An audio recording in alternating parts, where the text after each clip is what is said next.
الحمد لله رب العالمين والصلاة والسلام على سيد المرسلين وعلى آله وأصحابه أجمعين أما بعد فأعوذ بالله من الشيطان الرجيم بسم الله الرحمن الرحيم يا أيها الذين آمنوا اتقوا الله وكونوا مع الصادقين وقال في موضع آخر وما خلقت الجن والإنس إلا ليعبدون صدق الله العظيم اللهم صل على سيدنا محمد وعلى آل سيدنا محمد وبارك وسلم رب اشرح لي صدري ويسر لي أمري واحلل عقدة من لساني يفقهوا قولي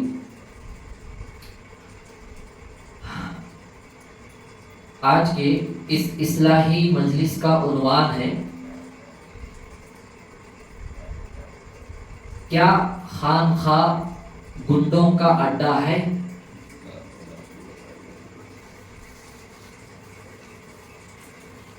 اس کے بارے میں انشاءاللہ گفتگو ہوگی. یہ باہر والا تھوڑا کم کرو. جیسا کہ آج کل جو ماحول جو چل رہا ہے یہ عنوان اس لیے طے کیا گیا ہے.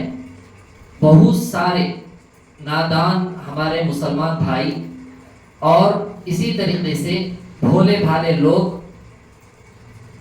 کسی ایک نادان جاہل آدمی کی بات کو سن کر شک و شبہات میں پڑ چکے ہیں اور الجھنوں میں پڑے ہوئے ہیں. یہ بات یاد رکھیں اس وقت میں دنیا میں شر غالب ہے, برائی عام ہے, جھوٹ بھی عام ہے. جھوٹ بہت جلدی پھیل جاتا ہے, جھوٹ بہت جلدی پھیلتا ہے. وہ کیوں پھیلتا ہے؟ شر غالب ہے. اور باطل کی ایک علامت یہ بھی ہے, گمراہ کن فرقوں کی ایک علامت یہ بھی ہے کہ بہت جلدی عروج پر ہوتے ہیں, یعنی بہت جلد ان کی پبلکسٹی ہوتی ہے اور 4 دن کی دنیا کی طرح وہ لوگ جو ہیں ویسے ہی ختم بھی ہو جاتے ہیں, ان کا نام و نشان نظر نہیں آتا ہے. بہرحال جتنے مسلمان دنیا میں خانخواہوں سے جو تعلق رکھتے ہیں ان سب کو ان باتوں کو اپنے دل میں لکھ کر رکھ لینا ہے. کبھی بھی نادان جاہلوں کے باتوں میں آنا نہیں ہے. ہر ایرے غیرے کی بات اگر سنیں گے ہماری گاڑی جو ہے پلیٹ فارم سے نیچے آ جائے گی. اب بہت زیادہ ماحول جو ہے ٹیکنالوجی کا ہے تو ہر کوئی بیٹھ کر کسی کے بارے میں بھی ویڈیو بنا دیتا ہے, کسی کے بارے میں کچھ نہ کچھ بول دیتا ہے. لیکن بول دینے کے بعد اگر وہ واقعی صحیح بات ہے تو ٹھیک ہے, غلط بات ہے تو اللہ اس کو ایسا ذلیل کرے گا انہیں سوچا بھی نہیں رہے گا. تو آپ کے ہمیں توسط سے جو لوگ سن رہے ہیں ناظرین اکرام, ان کے واسطے سے پوری دنیا کے ہر مسلمان آقا صلی اللہ علیہ وسلم کے ہر امتی تک ہم یہ پیغام پہنچا رہے ہیں, جب بھی اپنے کاموں میں کوئی غلط بات آ جائے فوراً اللہ کی طرف رجوع ہو کر توبہ استغفار کر کے علماء حق سے رابطہ کر کے اس کے بارے میں تحقیق کر لیا کریں, ورنہ بہکاؤ میں آ جائیں گے اور اس کا وبال اپنے اوپر زندگی میں باقاعدہ ظاہر ہوگا.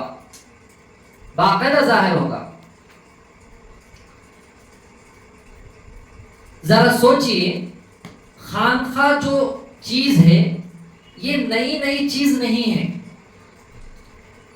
1450 سال سے اللہ تعالیٰ اس نظام کو چلا رہے ہیں اور یہ نظام شروع ہوا آقا صلی اللہ علیہ وسلم کے طرف سے.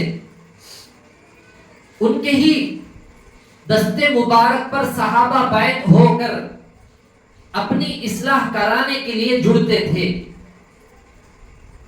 بہرحال صحابہ کے بعد بھی یہ نظام چلا آ رہا ہے. اگر کوئی جاہلوں کی باتوں کو سن کر غلط فہمی میں پڑ گیا ہے، فوراً اپنے دلوں سے وہ غلط فہمی کو ہمیں دور کر لینا ہے. خانخواہ نعوذ باللہ ثم نعوذ باللہ گنڈوں کا اڈا نہیں ہے. خانخواہ میں گنڈوں کو اللہ کا ولی بنایا جاتا ہے. شرابی آدمی کو شراب سے چھٹکارا دلایا جاتا ہے. بے نمازی کو با جماعت نماز پڑھنے والا پابندی کے ساتھ اسے ایسا بنا دیا جاتا ہے. اور جھوٹ بولنے والے کو سچ بولنے والا بنا دیا جاتا ہے. غیبتیں کرنے والے کو اوروں کی تعریف کرنے والا بنا دیا جاتا ہے. اور بد نظری کرنے والے کو بد نظری سے بچانے کا وہاں پر طریقہ بتا کر اسے اسی لائن پر کھڑایا جاتا ہے.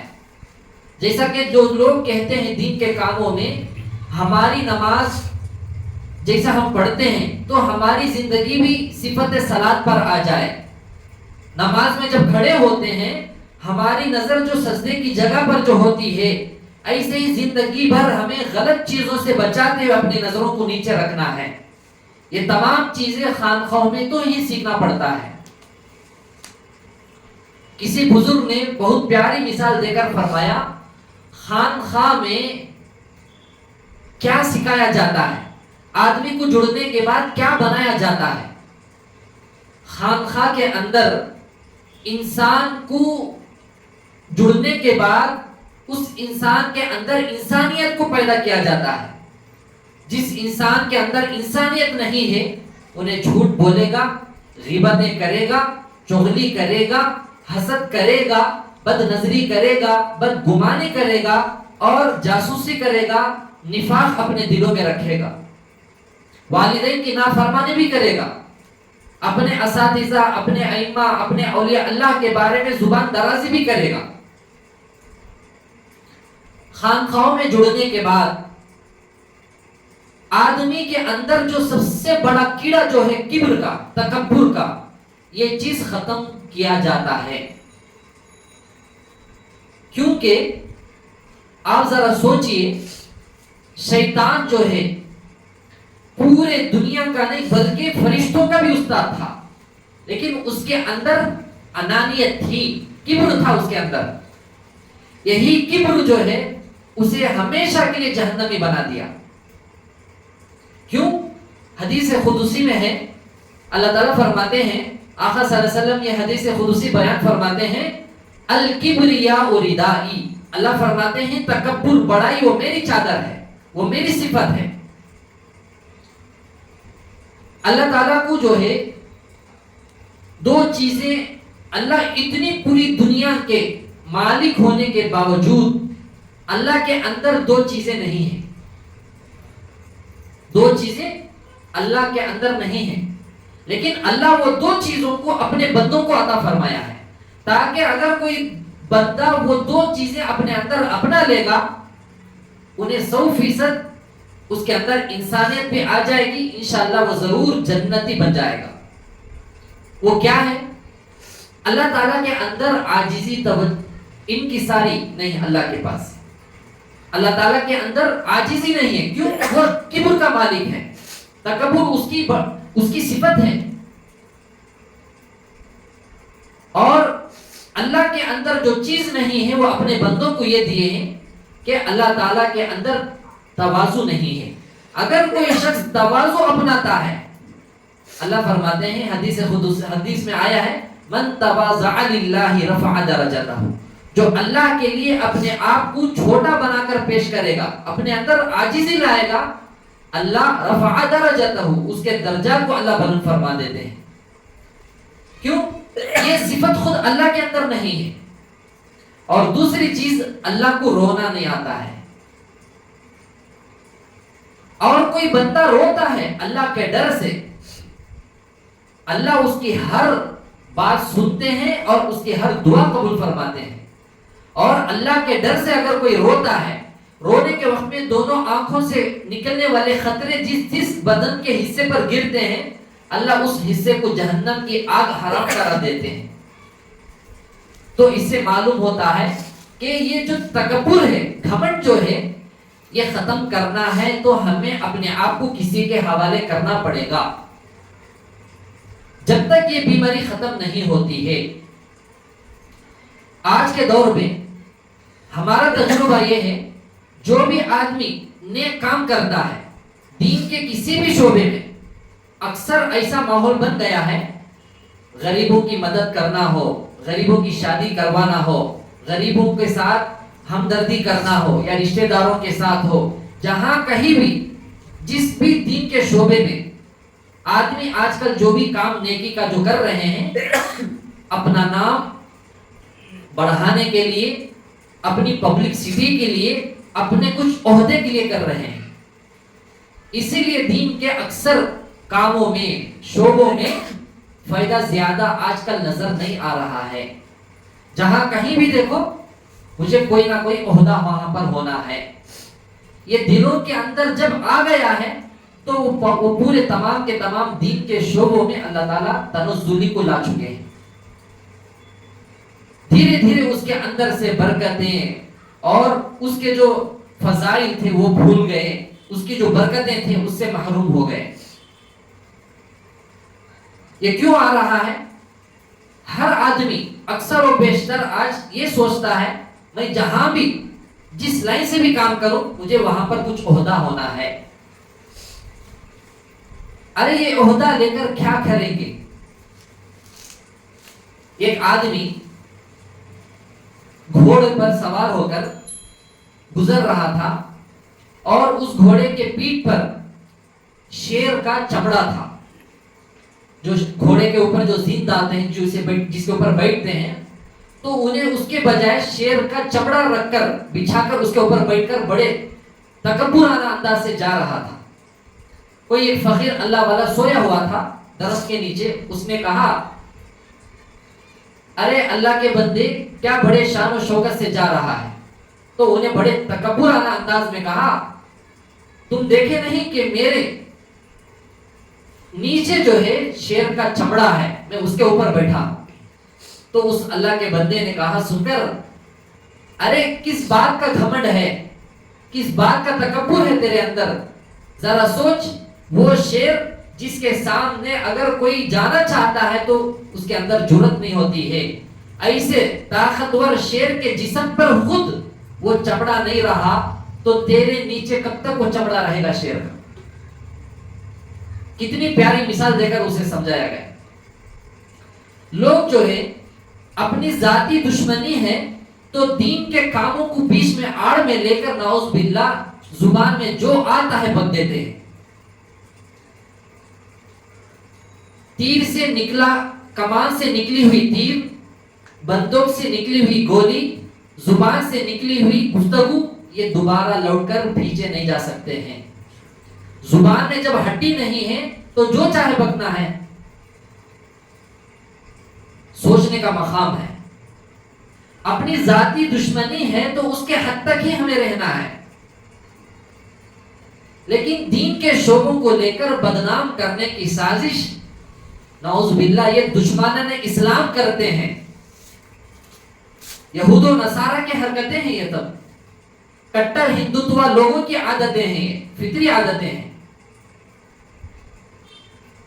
ذرا ان لوگوں تک اس بات کو پہنچائیے خان خواہ سے اللہ تعالیٰ نے کیسے کیسے بزرگوں کو، کیسے کیسے مشائخ کو اللہ تعالیٰ اس امت کو عطا فرمائے ہیں۔ ایک مثال لے لیجئے، حضرت پیران پیر شیخ عبد القادر جیلانی رحمۃ اللہ علیہ کو لے لیجئے۔ اتنے بڑے بزرگ انہوں نے اپنے اندر امت کا کتنا غم رکھے تھے، امت کے بارے میں کتنی بھلائی چاہتے تھے، کتنی خیر چاہتے تھے، اور یہ شخص خانقاہ میں ہی تو بنا، اپنے شیخ کی صحبت میں ہی تو بنا۔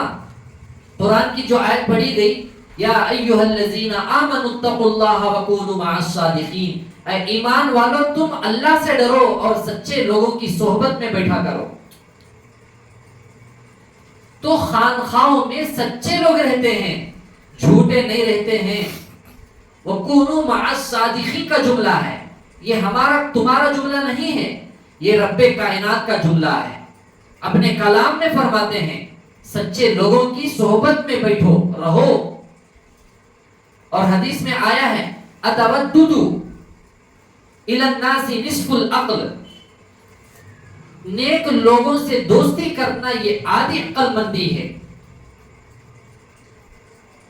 اب خانخواہوں میں نیک لوگ اولیاء اللہ علماء کرام جب رہتے ہیں تو اسے خانخواہ کو گڈوں کا اڈا کہہ دیا جائے، یہ نادانی یا جہالت پن یا دل میں رہنے والے بغض کی بھڑاس ہے، یہ دل سے جو تھی زبان پر نکل گئی۔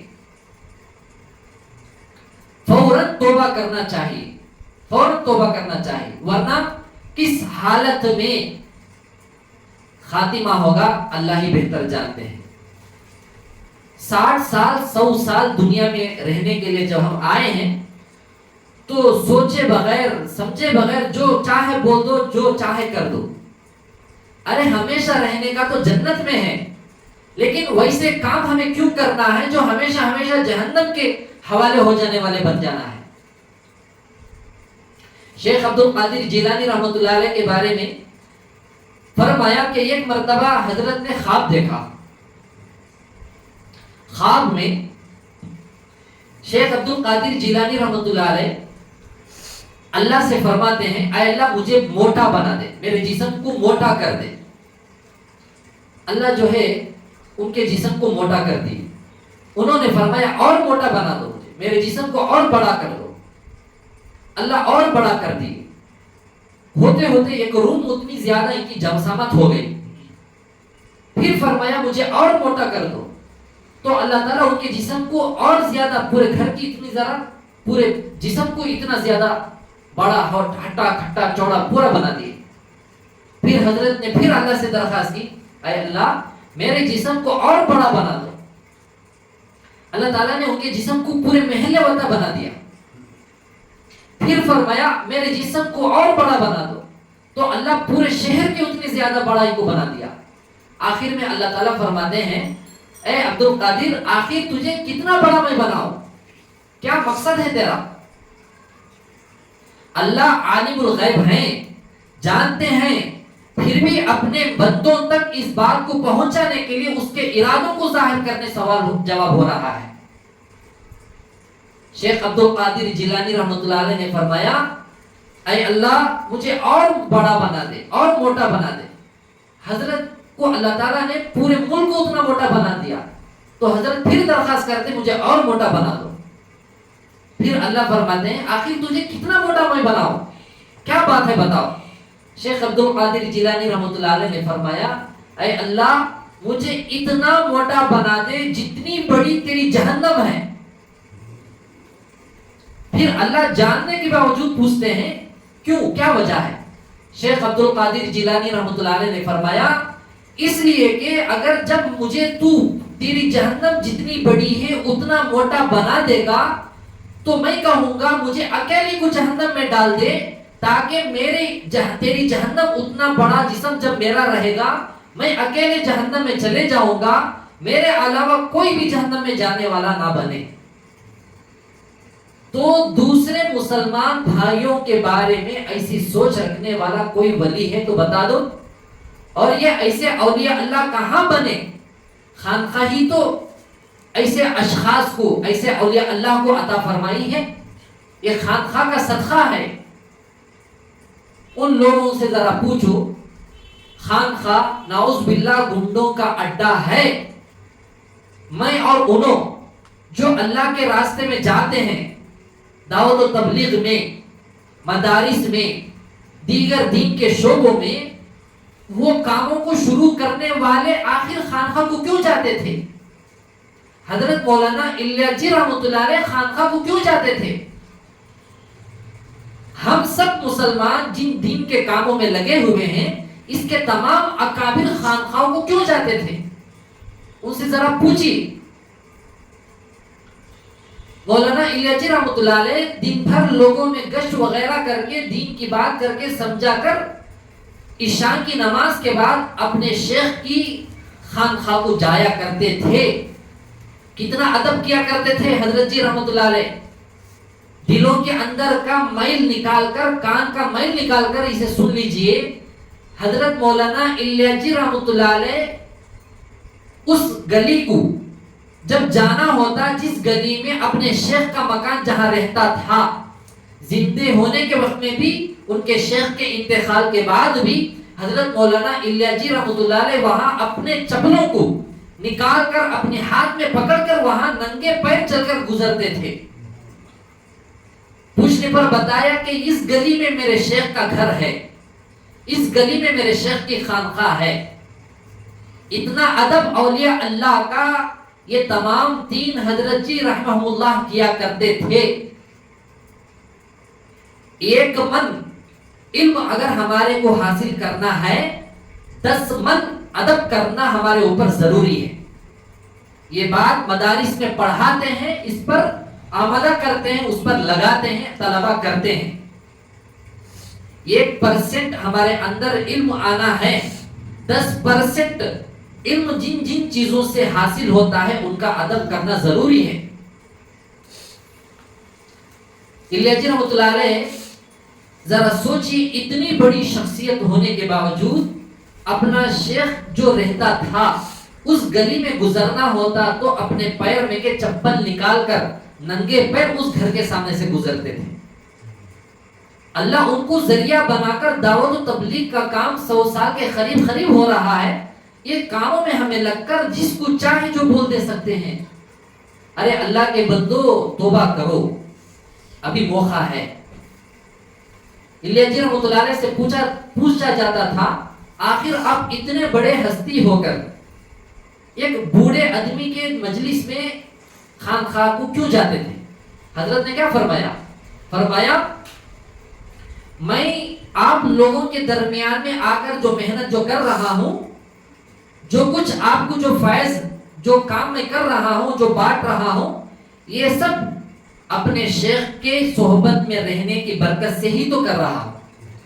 اللہ ان سے مجھے دے رہا ہے تو میں آپ لوگوں کو بانٹ رہا ہوں. اتنے بڑے ہستی یہ جملہ کیسا بول دی؟ کیا جواب ہے اس جملے کا؟ جو نادان مسلمان ہیں ان سے پوچھیے. توبہ کریں, دین کے کسی بھی شعبے پر ہم انگلی نہیں اٹھا سکتے ہیں, جو چاہے بول نہیں سکتے ہیں, اپنے ذاتی معاملے الگ ہیں, لیکن ان چیزوں کو سامنے رکھ کر ہمیں ایسا کرنا یہ غلط ہے. اور اس کے اوپر زور دیا جاتا ہے کہ پورے دنیا میں یا ہندوستان میں یا ہمارے شہر میں جو لوگ جڑے ہیں اپنے نوجوانوں کو بچا لو. یہ غلط ہے, یہ غلط ہے. اگر کوئی شخص کھڑا ہو جائے, انہیں اعلان کر دے, ارے بھائی نعوذ باللہ, مثال کے طور پر جماعت کا کام غلط ہے, جوانوں کو, کیا حال ہوگی اس کی؟ چھوڑیں گے, جنازہ نکال دیں گے اس کا. کیوں؟ وہ لوگ وہ کام میں لگے ہیں تو اس کی قدر ان کو معلوم ہے, فضیلت جانتے ہیں, خود بدلے ہیں. خانقاہ کے بارے میں بولنے کے باوجود ہو سکتا ہے کوئی نہ کوئی علماء اکرام یا نیک لوگ ان کو سمجھائے ہوں گے کسی نہ کسی بہانے سے. خانقاہ میں جڑنے کے بعد جو آدمی اپنے آپ کو پہچانتا نہیں ہے, اپنے شیخ کو سمجھتا نہیں ہے, ان کے مزاج کو نہیں سمجھتا ہے, تو اسے کون سمجھائیں گے؟ ہاں, اس کا مطلب یہ نہیں کہ ہمیں پورا ٹارگٹ ان کو ہی بول رہے ہیں.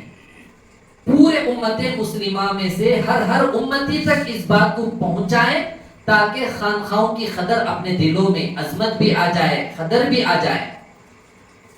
ہمارے تمہارے سب کے پیدا ہونے سے پہلے دعاؤں میں پورے ائمہ اکرام دعا کرتے ہیں, اے اللہ مساجد کی, مدارس کی, خانقاہوں کی, دعوت و تبلیغ کی, دین کے تمام شعبوں کی, حرمین شریفین کی, بیت المقدس کی حفاظت فرما بول کر دعا کرتے ہیں.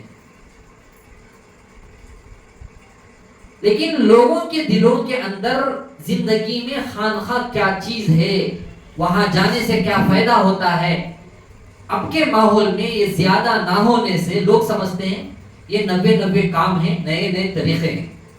میں اور ایسا بولنے والے سمجھنے والے 90 چند سالوں میں پیدا ہوئے ہیں, لیکن یہ کام تو 1400 سالوں سے چلا آ رہا ہے.